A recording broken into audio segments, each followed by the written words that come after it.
Why is there a nothing logo on it? Did I miss out on something? It's kind of scary, no? This thing is so heavy and big. If we were to do a PC, I don't know. I might not kiss them at the very end. Can I just ask if you're okay? We made this transparent PC, but most PC parts aren't. I've seen this video before. wow. There's a hidden nothing logo on there. Why is there a nothing logo on it? Did I miss out on something? Didn't we sponsor this? It's really cool, like just taking it a step further and not just like make a transparent housing, but also make transparent parts inside a transparent housing. It's like that extra level of detail and the extra level of effort you have to put in to really hone into this idea. I think they've tried to interpret or taken a lot of inspiration from the work we do. It's not quite our aesthetic. But it's even clearer somehow. And it almost needs to be curated in some way as to what is it that you're seeing. Like even on our phones, we don't actually show you the actual components underneath. Plates are kind of just inspired by the components underneath. In general, I'm not a fan of like big glowing neon gamery lights on things. Like if I was younger, thought about, oh, that's really cool. My first thought is that must be a nightmare to clean, because you pick it up once and move it and it's covered in fingerprints. I just wanna be pure. If we were to do a PC, I think our team will need to like really think about how we would approach it. It's like such a massive product compared to what we currently make. So to take up that much space and to have it tell a story and have this transparent aspect to it is gonna take work. So I have my drum stack here first,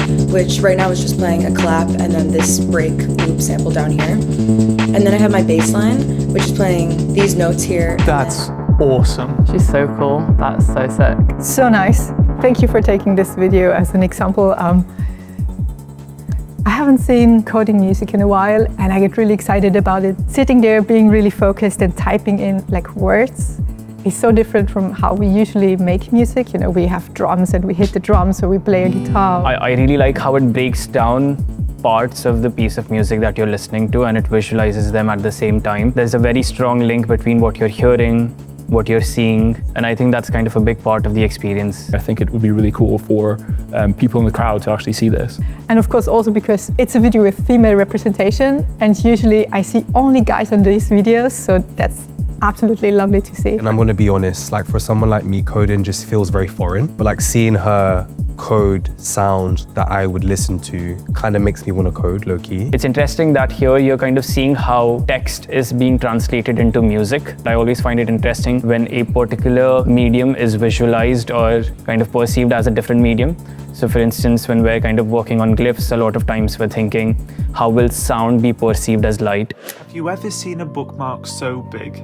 Huge bookmarks. The bookmark. So cool. I never thought about this. I really like the idea because it's like completely rethinking what a bookmark is. It's not just like a piece of paper between your book, but like a whole sculpture that lives in your space. It's a big thing, don't get me wrong, it's a huge piece of stone. That means it has a lot of sort of visual and emotional impact. And so in a way, I think it would actually make me read more. I feel like that's something I'd own. Just, I want to make the statement that I read. So here's my massive bookmark with my tiny book. Because you walk in, immediately see your books. It's there, it's telling you, come read me, please. I think it's really cool to have something really purposefully be so overt about what is otherwise quite a sort of quiet and calm pastime. This is really nice though. I've actually been wanting to make something like this at home for the longest time. Just like a sculptural piece to hold a book on the page you left off from. It's kind of scary, no? This thing is so heavy and big. Like, why does it have to move? I also love when people play with scale. Often that kind of results in such different ways of seeing something. Yeah, I love it. It's so good. I'd love to have one in my home if it's not $1 gajillion. This is how I turned a single sheet of steel into a cute table lamp. The biggest challenge was to actually bend it from one single piece of sheet metal. So now I'm seriously considering to find a way to professionally manufacture these. Get it manufactured, get it made. That's amazing. I think it's quite lovely. I really like seeing the process, but also seeing the final result because it's so clean and so soft, although she's using such a cold, hard material. So evidently made out of one stamped and formed piece of steel that it just provides so much intrigue, because by looking at it, I mean my brain at least, but I think it's a very human thing to look at an object like that and immediately think, oh, I can see that's been made. How's that been made? It's very obvious to you that this is kind of a piece of sheet metal that's just been cut a certain way and then folded. And I love how its making is like very obvious. And you start to imagine the machines that might be used or the processes that might be used, and bringing that curiosity into design is so so important because at the end of the day, objects should inspire us and make us more curious and feed our creativity. I think she definitely has some industrial design background because the way she approached this design is professional. She even like iterated on several right-angled cables so that the wire is not just like sticking out of the lamp, it's like really leading towards the floor. Sometimes it's very hard to design lights because you can't really kind of imagine exactly how the shadows from the lamp itself will kind of cast on the environment around it. But it's kind of seeing how she's put the glow on the pages and kind of lit up different sections is quite nice to see. Alexander McQueen incorporated robotics into a runway performance art piece. Model Shalom Harlow stood on a rotating platform as two industrial robotic arms spray painted her white dress with black and Visionary. If I ever get the chance to do something like that, I'd be all in. Dream job.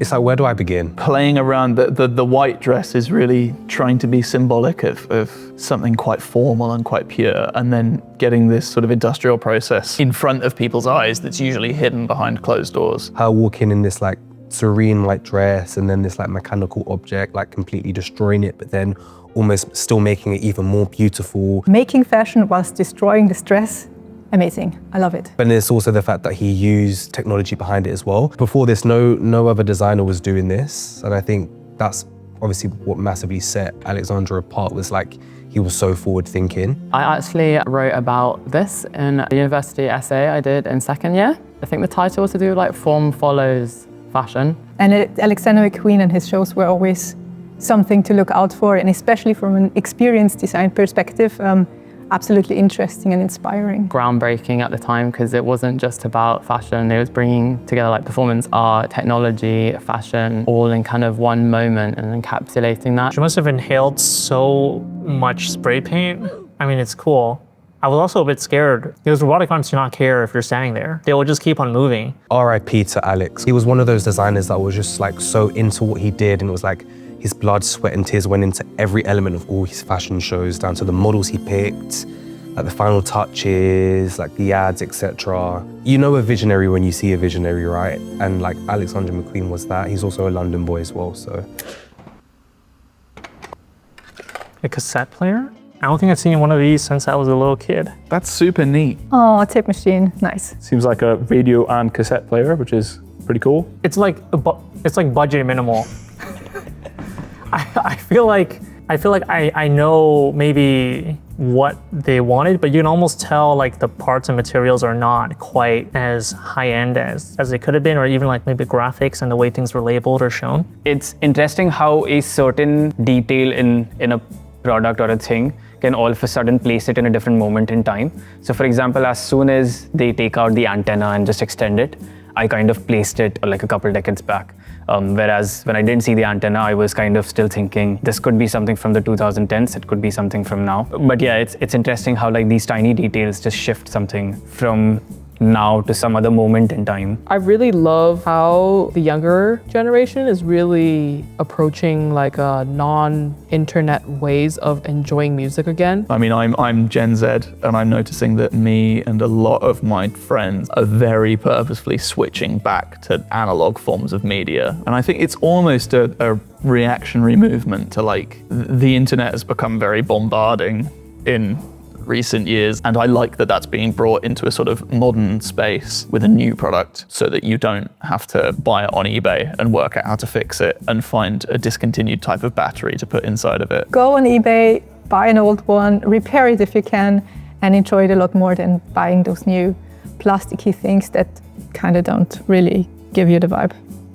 Okay, so Pip-Boy from Fallout, but 90s colorway. I love Fallout. Okay. This guy.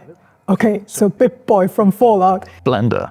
I love Blender. I feel like Indigo commented on the use of Blender before, did he? Yeah, of course he did. That guy loves Blender. I played a lot of Fallout 4 growing up, so I'm very familiar with the Pip-Boy. Fallout is one of my biggest video game fails ever. Because I got lost in the game, but I spent hours on it, and then I, of course, was very weak and couldn't fight the monsters anymore and just died consistently and got lost. This is like if you're a fan of the Nintendo Game Boy and you also liked Fallout and you wanted them to have a baby. That era of electronics is so iconic, like all the translucent colored Walkmans, and Apple products. It's so memorable to people that even after decades, like we still long for products that look like that, and I think that's really interesting. This is reminding me a lot of Emre's design for the community edition phone, and he was also likewise inspired by a lot of early kind of translucent tech. It is actually a lot like modern smartwatches, even though I think it was dreamed up of in the mid-90s when the first Fallout game came out, because you can literally pull it up at any time to see your health for each limb that you have. I actually got into my job because when I was very young, I started learning to make by making props from Fallout 4. I've always been really fascinated about bringing digital items into the real world because there's actually a lot of translation you have to do, because when you're making a model for a game, it doesn't have to behave or be real. But then when you're making a real thing, you quite often find that all the weighting is wrong. Think of any of the weapons from Final Fantasy, you could never lift them. Here's how I made this very strange speaker. The most 3D prints I've ever printed with this really bright cherry red. Sprayed that onto the speaker, and I also repeated all these Does he kiss the product at the very end? It's so cute. So much love, you know. This person gives as much love for his product as we do for ours. We might not kiss them at the very end, but That's a really good finish. That's not an easy thing to do, to make something that looks that high grade in your own house, especially if it sounds good. If I saw this in the store, I would have not known. It's like completely handmade, so well thought out, and like every detail is really well executed. They've even like built individual teeth and individual eye sockets to like really make this into like a 3D product. So cool. He said it sounded really good, but he also never let us listen to any music out of it. I think the verdict is still out on that. Can I just ask if you're okay? Because these two videos seem to have both been uploaded to this folder at 4:57 in the morning. I didn't get any sleep last night. Oh dear. Well, let's crack on. I'm a mechanical engineering student, and this is how I created this breathing dress. That's so cool. It's like little artificial muscles. super interesting.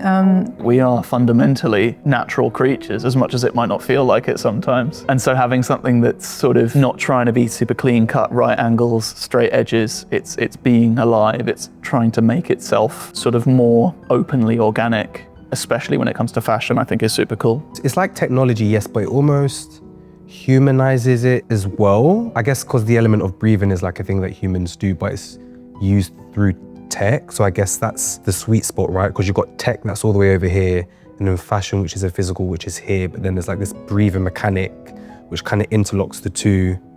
I don't know, I'm just trying to make sense of this, guys, bear with me. This is unique. I do think the things you own have always been in some ways about self-expression. A lot of fashion is about expressing yourself. I do think technology, with how ubiquitous it's become in our lives and how much presence, like for example, a pair of headphones is quite a jarring object on your head, is definitely like an extension of how you want yourself to be seen or how you want to express yourselves. Yeah.